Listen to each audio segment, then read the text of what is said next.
네, 오늘도 역시 뭐 반도체 관련주 하나 갖고 왔고요. 어쨌든 지금 그 미국 시장도 어제 이제 반도체 주가 또 주도주의 역할을 하면서 시장을 끌고 가고 있어요. 그래서 이번 앞으로 한 다음 달, 이번 달은 반도체와 빅데이터 관련 종목들 중심으로 해서 이렇게 소개드리는 그런 전략으로 갈 계획입니다. 물론 이제 개별 종목들 중에서도 소위 대시세가 이제 폭발할 수 있는 그런 자리에 있는 종목들은 중간중간에 가끔 소개는 드리도록 하겠습니다만은 어쨌든 중심은 이틀에 한 번 정도는 반도체를 소개드리겠다 이렇게 말씀드리고요. 아직도 이제 뭐 많이 안 간 신고가가 간 종목들도 많이 있지만은 신고가 가지 않은 종목들 중에서 이제 앞으로 반도체 경기 회복하고 또 전 세계가 이제 반도체 산업을 육성하고 투자하고 또 하기 위해서 뭐 난리가 난 상태.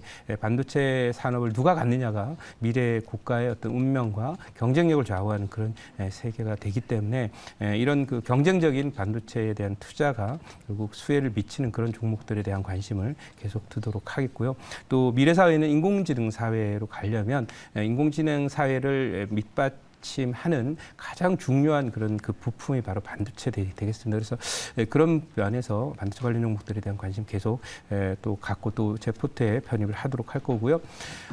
보유 종목들 잠깐 챙겨보고 가도록 하겠습니다. 네, 뭐 대부분 제 포트에 보면은 뭐 플리토 어제 소개를 드렸었는데 이걸 제외하면 다 반도체 관련 종목이고요. 네, KNJ가 지금 이제 매수가 대비해서 뭐 16.9% 기록하는데요. 에로티베큐움을 제가 오늘 다시 한번 챙겨 보려고 에로티 백큐움을 오늘 소개를 드리는데요. 이 차트를 보시면은 이게 여러분들 계속 말씀드리지만은 지금 지정 고점 넘어갔거든요. 넘어갔는데 오른쪽 구석에 이렇게 올라와 있어요. 우상단 모서리에 이렇게 와서 신고가 또는 직전 고점 돌파의 그림을 그리면 이게 지금 그 여러분들 눈으로 보면 높게 보인다라고 이렇게 많은 분들이 생각을 해요.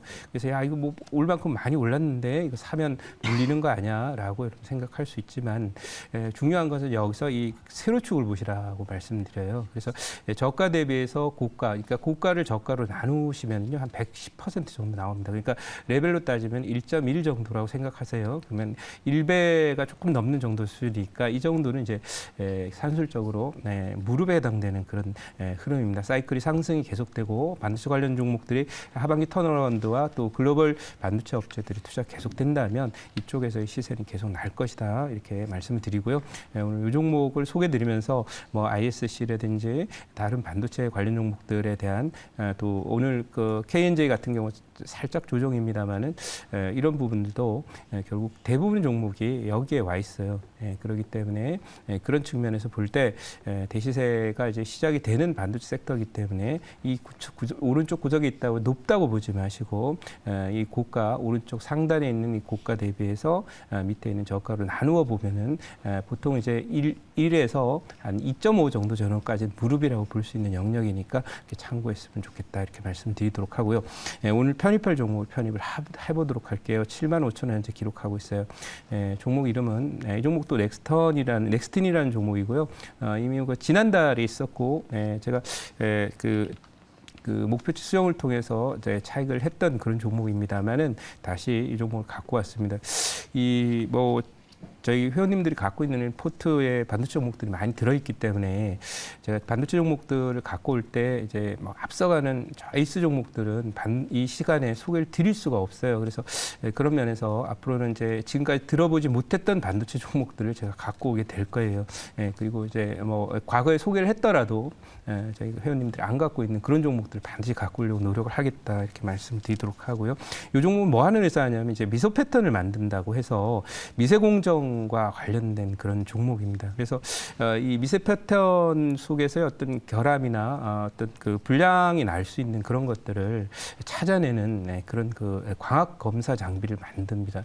그래서 결국 미세 공정을 하기 위해서는 뭐 이 종목이 꼭 필요한데요.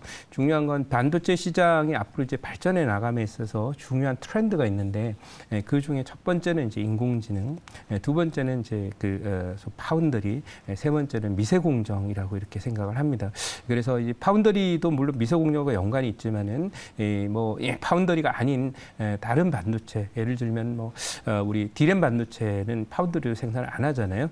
그런데도 불구하고 미세공정이 필요해요. 왜? 인공지능으로 가면서 소위 메모리를 포함해서 또 프로세싱의 어떤 속도나 메모리의 그 규모나 이런 부분이 크게 폭발적인 성장을 하기 때문에 그거와 관련해서 요즘에 이제 인공지능에 들어가는 적층을 많이 쌓아가지고 한다라는 그런 내용도 결국 이 미세공정이 기술이 뒷받침이 되지 않으면 결국 적층을 쌓아서 고용량 반도체를 만들 수가 없는 거거든요. 그래서 그런 면에서 이 종목은 관련해서 수혜를 입는다 이렇게 말씀드릴 종목이고요. 준비된 자료를 잠깐 보면서 여러분들 반도체 어떻게 가야 되는지 설명을 드리도록 하겠습니다. 자, 오늘 소개드린 종목은 바로 넥스틴입니다. 제가 소개드린 지가 벌써 2달 가까이 됐기 때문에 다시 한번 이 종목 갖고 왔는데요. 이 종목은 이제 반도체 소부장주 랠리가 기대되는데 솔브레인 과 넥스틴에 주목한다라고 하는 이런 신문 기사가 나와 있는 그런 상태고 이것은 이제 증권사들의 추천주들 중에서 눈에 딱 나와 있는 그런 종목이다 이렇게 보실 수 있겠고요. 그다음에 다음 장 잠깐 가보도록 하겠습니다. 보시면은 이게 지금 하이닉스 주도 용인 클러스터 입주 기업 확정인데 밑에 보면 또 이 넥스틴이 들어있다라는 겁니다. 그러니까 디램 반도체 쪽에서 미세공정과 연관돼 있는 이렇게 핵심적인 어떤 기술과 장비를 만드는 회사다라는 걸 알 수 있겠죠. 디텍팅이라고 하는 것은 이제 찾아내는 거기 때문에요. 잘못된 그런 패턴이라든지 오류나 또는 불량을 찾아내는 그런 그 역량을 갖고 있는 그런 기술 회사다 이렇게 말씀드릴 수 있겠고요. 다음 장 한번 보도록 하겠습니다. 자, 다음 장은 지금 이제 오늘도 그렇지만 지금 삼성전자가 숨을 돌리고 8만 전자 도전을 시작할 건가라고 하는 그 질문이 왔어요.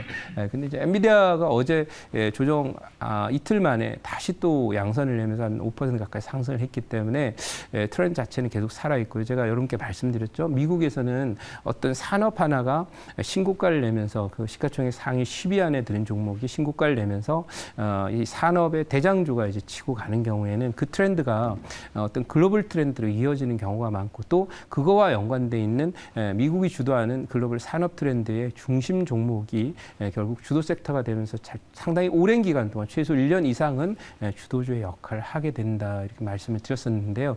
그런 면에서 볼 때 넥스틴이 오늘 살짝 장초반 떴다가 보합과까지 내려오는 음선이 달리긴 했지만 어쨌든 이런 트렌드를 보고 매매하는 또 주도주를 매매하는 그런 기법이나 이런 관점에서 보면 현재는 이제 과열권에 들어와 있는 것이 아니라 짧은 단기 과열은 되지만 쉬고 나면 다시 또 추세를 이어가는 그런 흐름이고 오늘도 역시 지금 외국인 투자가들이 선물 매수가 제가 들어오기 전에 봤더니 한 3,500억 정도의 선물 매수와 또 현물 시장 쪽에서 한 1,500억 정도 매수를 하고 있더라고요. 그럼 외국인 투자가들이 다음 주에 이제 선물 옵션 만기가 있거든요. 목요일 날. 보통은 외국인들은 선물 옵션 만기 전주 주말이나 또 다음 주 월요일 날 잘 주식을 사지 않습니다. 근데 지금이 이제 엘리엇 파동이로는 3파 상승이 진행되는 초기 국면에 있기 때문에 외국인들이 이 시장을 끌고 가려는 의지가 명확하다 이렇게 보고 있고요. 오늘도 매수한다는 점에서 봐서 강세장의 특징은 항상 주말에 강해요. 그래서 그런 면에서 볼 때 오늘 반도체 관련된 조정시 매수 관점에 접근이 좋다고 보고 넥스틴을 갖고 왔습니다. 제 자료가 질문 받겠습니다. 네, 제가 질문 한번 해보도록 하겠습니다. 네.